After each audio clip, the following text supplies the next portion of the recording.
সোমবার চরম উত্তেজনা দুর্গাপুরে। কেন্দ্রীয় সংস্থা ডিবিসি ডিটিপিএস কর্তৃপক্ষ দেখা করার সময় না দেওয়াতে ক্ষোভে ফেটে পড়লেন বিজেপি ও বিএমএস এর কর্মী সমর্থকরা। শুরু হলো তুমুল বচসা। নিমেষে ভাইরাল হলো সেই ভিডিও, যদিও সেই ভাইরাল ভিডিও সত্যতা যাচাই করেনি খাঁটি খবর।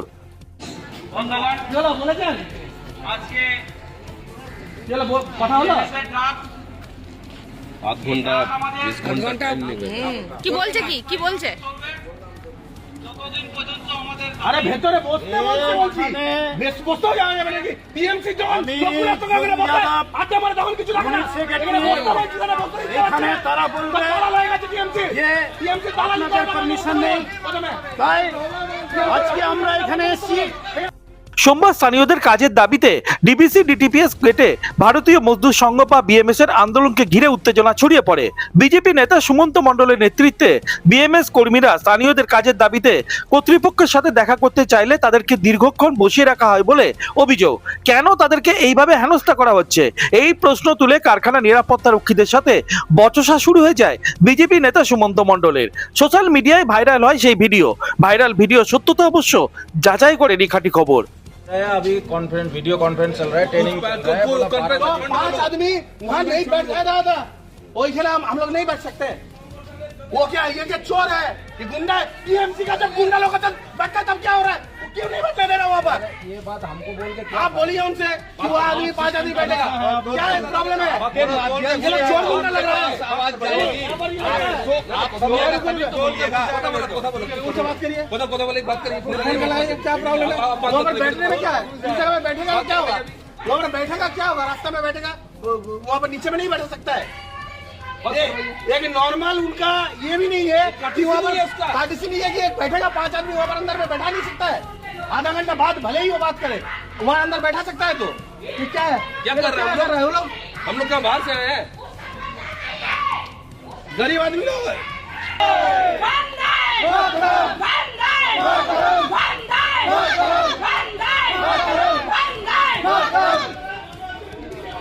প্রায় ঘন্টা দুয়েক পর বিএমএস নেতৃত্বের দেওয়া দাবি সম্বলিত স্মারকলিপি জমা নেয় কর্তৃপক্ষ।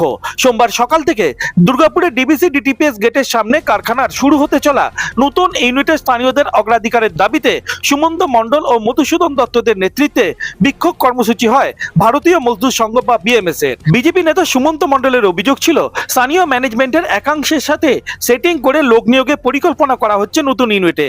এই অবৈধ প্রক্রিয়া যাতে বন্ধ হয় তার জন্যই কিন্তু ডিবিসি ডিটিপিএস কর্তৃপক্ষের কাছে তারা মেসেজ পাঠিয়েছিলেন। কিন্তু আশ্চর্যের বিষয়, কেন্দ্রীয় সংস্থা হওয়া সত্ত্বেও তৃণমূল নেতাদের অগ্রাধিকার দেয় স্থানীয় ম্যানেজমেন্ট, আর তাদেরকে অহেতুক হেনস্থা করে স্থানীয় কর্তৃপক্ষ। এটা বেশি দিন মেনে নেওয়া যাবে না। প্রয়োজনে অভিযোগ জানানো হবে কেন্দ্রীয় সরকারের সংশ্লিষ্ট দপ্তরের আধিকারিকদের। তৃণমূল ডিবিসি লোকাল ম্যানেজমেন্টের সঙ্গে আতাত করে শুধুমাত্র তাদেরকেই কাজের ব্যবস্থা করে দিচ্ছে যারা তৃণমূল দলটা করে, কিন্তু গ্রামের সাধারণ ছেলেমেয়েরা এবং সাধারণ যারা মানুষেরা রয়েছে তারা কিন্তু কোনো কাজের সুযোগ কিন্তু পাচ্ছে না। এর ফলে ডিবিসি ম্যানেজমেন্ট কোথাও না কোথাও তৃণমূলকে একটা ব্যাকডোর দিয়ে সাপোর্ট করছে বলে আমরা মনে করছি। আমরা এই বিষয় নিয়ে আমরা ডিবিসি চেয়ারম্যান এবং পাওয়ার মিনিস্ট্রিকে জানাবো যে ডিবিসি সেন্ট্রাল গভর্নমেন্টের প্ল্যান হওয়া সত্ত্বেও এখানে সাধারণ মানুষকে এবং অন্যান্য ইউনিয়নগুলোকে কোনো কাজের ব্যবস্থা বা সুযোগ করে দিচ্ছে না, শুধুমাত্র তৃণমূলের ইউনিয়নকেই শুধুমাত্র কাজের জন্য সুযোগ করে দিচ্ছে। এটা একটা আসনি সংকেত কর্মক্ষেত্রে এবং শ্রমিকদের জন্য। আগামী দিন এই যদি আতাত বন্ধ না হয় তাহলে সম্পূর্ণ সাধারণ মানুষরা এই ডিবিসির গেটে আরো বৃহত্তর আন্দোলন গড়ে তুলবে। কটাক্ষের সুর তৃণমূলে গলায়। আসলে ভোটমুখী রাজনীতি করতে চাইছে বিজেপি, যা কাজে লাগবে না তাদের। পাল্টা প্রতিক্রিয়া স্থানীয় তৃণমূল নেতা মলয় মণ্ডলের। এটা একটা হাস্যকর অভিযোগ, কারণ এলাকার মানুষ, প্রত্যেকটা মানুষ জানে যেদিন থেকে ডিবিসির কারখানা 2022 সালে ইউনিট 4 বন্ধ হয়ে যায়, সেদিন থেকে আমরা বিভিন্ন জায়গায় আমাদের কামগড় সংঘের প্রেসিডেন্ট মাননীয় শোভনদার বাড়ি গেছি, অফিসে গেছি, তৎকালীন আমাদের সাংসদ মমতাজ সঙ্গমিতা, এছাড়াও বিভিন্ন কর্মকর্তার কাছে গিয়ে আজকে আমরা ডিবিসি প্রজেক্টটা আনার একটা সুফল পেয়েছি। সেই সুফল আমরা প্রথম দিকে আছি, আমরা টিএমসির নেতৃত্ব, আমরা এলাকার নেতৃত্ব থেকে শুরু করে প্রত্যেককে গিয়ে আমরা আজকে ডিবিসি প্রজেক্টটা যখন এনেছি, তখন আজকে ঘোলা জলে মাছ ধরতে ডিবিসিতে গেছে বিজেপি। তাদের বক্তব্য তাদেরকে নাকি ডিবিসি ম্যানেজমেন্ট কোনো পাত্তাই দিচ্ছে না। এটা আর কি বলবো, এটা একটা ভুয়ো খবর।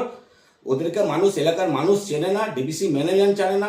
যে কোনো সময়ে অসময়ে ডিবিসি ম্যানেজমেন্টের সাথে আমরা আছি, আমরা পাশে আছি, তাই হয়তো আমাদেরকে দেখে। কিন্তু এ বলে এটা নয় যে বিজেপিকে ঢুকতে দিতে হবে। এটা ভোটের রাজনীতি, 2026-এ মানুষ জবাব দেবে। ডিবিসিকে আমি বিজেপিকে বলবো ভোটের রাজনীতি না করে এলাকায় কীভাবে শান্তি শৃঙ্খলা থাকে সেটা দেখুন। আর এলাকার যে সমস্ত বেকার কর্মসংস্থান সেটা আপনাদেরকে চিন্তা করতে হবে না, সেটা আমরা বুঝে নেব। আপনারা দুর্গাপুরে মায়াবাজার সংলগ্ন ডিবিসি ডিটিপিএস কারখানা সম্প্রসারণের কাজ শুরু হয়েছে। সবকিছু ঠিকঠাক চললে প্রায় 8,000 কোটি টাকা বিনিয়োগ করে কেন্দ্রীয় এই সংস্থায় নতুন তাপবিদ্যুৎ কেন্দ্র উৎপাদন শুরু হয়ে যাবে চলতি বছরের অক্টোবর মাস থেকে। ঠিক তার আগে ভোটমুখী বঙ্গে স্থানীয়দের নিয়োগ নিয়ে শাসক বিরোধী চর্চা তুঙ্গে উঠেছে। कोदा वाली बात करिए। फोन लगाए, क्या प्रॉब्लम है? वहाँ पर बैठने में क्या है? इस जगह में बैठेगा तो क्या होगा? वहाँ पर बैठेगा क्या होगा? रास्ता में बैठेगा, वहाँ पर नीचे में नहीं बैठ सकता है। एक नॉर्मल उनका ये भी नहीं है कि वहाँ पर पार्टीशन नहीं है कि एक बैठेगा, 5 आदमी वहाँ पर अंदर में बैठा नहीं सकता है। आधा घंटा बाद भले ही वो बात करे, वहाँ अंदर बैठा सकता है। तो ये क्या है? क्या कर रहे हो लोग? हम लोग क्या बाहर से आए हैं? गरीब आदमी लोग हैं।